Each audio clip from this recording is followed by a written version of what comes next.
Halo semuanya, perkenalkan saya Danendra Putra Christian, absen 13 dari kelas 10C.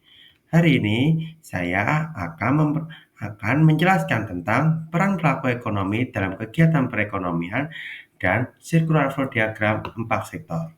Jadi, sebelum masuk ke circular flow diagram 4 sektor, kita akan mengenal terlebih dahulu pelaku ekonomi dan peran pelaku ekonomi. Pelaku ekonomi adalah subjek kegiatan ekonomi, baik perorangan maupun badan ataupun organisasi atau pemerintah yang melakukan kegiatan ekonomi seperti produksi, konsumsi, dan distribusi. Pelaku ekonomi terdiri atas rumah tangga konsumsi atau konsumen, rumah tangga produksi atau perusahaan, rumah tangga negara atau pemerintah, dan yang terakhir adalah masyarakat luar negeri. Untuk yang pertama-tama, kita akan membahas tentang peran rumah tangga konsumsi atau konsumen. Rumah tangga konsumsi berperan sebagai konsumen. Rumah tangga konsumsi berperan mengonsumsi barang dan jasa yang dihasilkan oleh rumah tangga produksi. Yang kedua, rumah tangga konsumsi berperan sebagai pemasok atau pemilik faktor produksi. Faktor produksi yang ditawarkan kepada perusahaan dapat berupa sumber daya alam, tenaga kerja, modal, dan keahlian atau kewirausahaan. Yang ketiga, rumah tangga konsumsi sebagai penerima imbalan. Rumah tangga konsumsi juga berhak menerima imbalan. Imbalan yang diterima konsumen berupa RWIP. Untuk contohnya yaitu yang pertama adalah sumber daya alam. Misalkan kita menyewakan tanah, mendapat imbalan berupa rent atau sewa. Yang kedua, tenaga kerja mendapat imbalan berupa wage atau upah. Yang ketiga, modal. Bagi yang memberikan modal mendapatkan imbalan berupa interest atau bunga.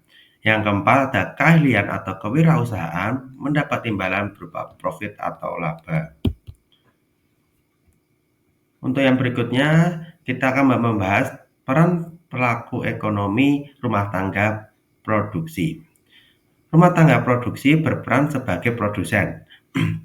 Rumah tangga produksi menghasilkan barang dan jasa yang diperlukan oleh rumah tangga konsumsi, pada khususnya dan masyarakat pada umumnya. Yang kedua, berperan sebagai pengguna faktor produksi.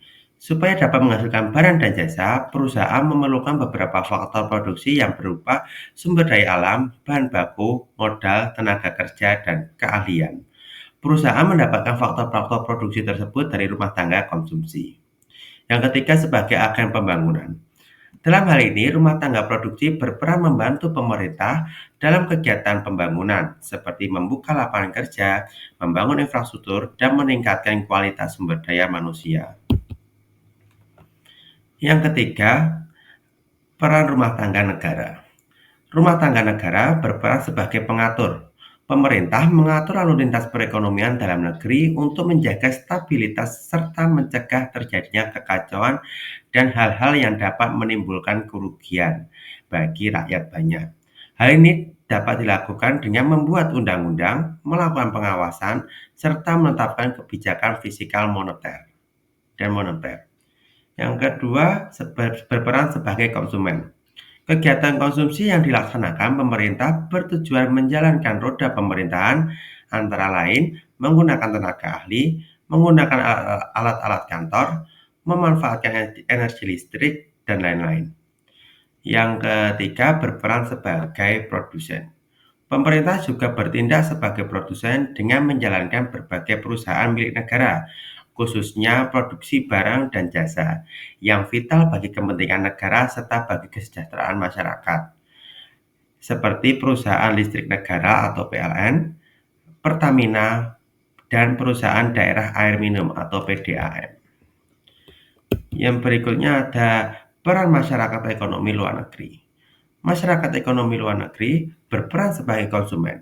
Masyarakat ekonomi luar negeri berperan sebagai konsumen dari produk, barang, dan jasa yang dihasilkan oleh negara lain, yaitu barang dan jasa yang diimpor dari negara lain. Yang kedua, berperan sebagai produsen. Masyarakat ekonomi luar negeri berperan sebagai produsen dari produk, barang, dan jasa yang dihasilkan. Kemudian, barang dan jasa tersebut diekspor ke negara lain. Yang ketiga, berperan sebagai investor. Masyarakat ekonomi luar negeri bertindak sebagai penanam modal. Hal ini karena mereka mempunyai dana yang lebih banyak.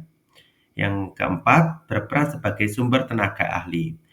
Pertukaran tenaga kerja dengan luar negeri dapat memenuhi kekurangan tenaga-tenaga ahli dalam negeri.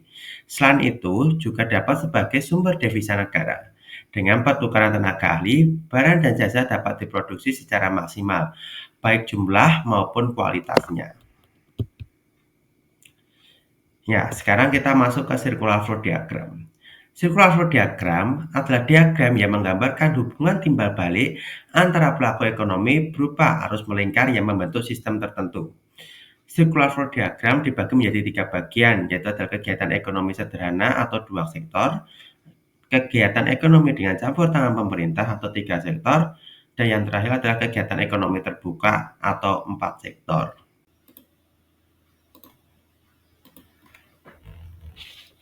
Oke, jadi untuk yang selanjutnya kita akan membahas tentang circular flow diagram 4 sektor. Yang pertama-tama ditunjukkan oleh anak panah nomor 1 menunjukkan rumah tangga konsumen mengirimkan faktor produksi ke pasar input. Anak panah nomor 2 menunjukkan pasar input meneruskan faktor-faktor produksi ke rumah tangga produsen. Nah, karena rumah tangga produsen sudah menerima faktor-faktor produksi, maka rumah tangga produsen akan memproduksi barang atau jasa dan kemudian akan disalurkan ke pasar output, ditunjukkan oleh anak panah nomor 3. Pasar output kemudian akan meneruskan barang atau jasa tadi ke rumah tangga konsumen, ditunjukkan oleh anak panah nomor 4. Selanjutnya, rumah tangga konsumen membayar barang atau jasa yang diproduksi rumah tangga produsen melalui pasar output, ditunjukkan oleh anak panah nomor 5. Anak panah nomor 6 menunjukkan pasar output membayar dengan uang kepada rumah tangga produsen. Anak panah nomor 7 menunjukkan rumah tangga produsen membalas jasa atas faktor produksi dari rumah tangga konsumen dengan RWIP. RWIP itu sendiri adalah rent, wage, interest, dan profit. Anak panah nomor 8 menunjukkan pasar input menyalurkan RWIP tadi kepada rumah tangga konsumen. Anak panah nomor 9 menunjukkan pasar input menjual faktor-faktor produksi kepada pemerintah. Anak panah nomor 10 pemerintah membayar dengan RWIP kepada pasar input. Anak panah nomor 11 pemerintah menjual barang atau jasa melalui BUMN seperti PLN, Pertamina, PDAM ke pasar output, ditujukan kepada rumah tangga konsumen. Anak panah nomor 12, rumah tangga konsumen membayar pemerintah dengan uang melalui pasar output. Anak panah ke-13, pemerintah juga membeli barang atau jasa kepada rumah tangga produsen. Anak panah ke-14 menunjukkan pemerintah membayar dengan uang dan ditujukan kepada rumah tangga produsen. Anak panah ke-15, rumah tangga konsumen membayar pajak kepada pemerintah. Anak panah nomor 16, pemerintah memberikan subsidi kepada rumah tangga konsumen. Anak panah nomor 17, rumah tangga produsen membayar pajak ke pemerintah, kemudian pemerintah memberikan subsidi kepada rumah tangga produsen, ditunjukkan oleh anak panah nomor 18. Anak panah nomor 19, rumah tangga konsumen melalui pasar input mengekspor faktor-faktor produksi ke masyarakat luar negeri. Anak panah nomor 20, masyarakat luar negeri membayar dengan devisa kepada rumah tangga konsumen melalui pasar input. Anak panah ke-21, rumah tangga produsen atau pemerintah melalui pasar input mengimpor faktor-faktor produksi dari masyarakat luar negeri. Anak panah ke-22, rumah tangga produsen atau pemerintah mengeluarkan devisa untuk membayar impor faktor-faktor produksi. Anak panah nomor 23 menunjukkan pasar output mengekspor barang atau jasa ke masyarakat luar negeri. Anak panah nomor 24, masyarakat luar negeri membayar membayar, eee, barang dan jasa dan dengan devisa dan diteruskan ke pasar output. Anak panah nomor 25, pasar output mengimpor barang dan jasa dari masyarakat luar negeri.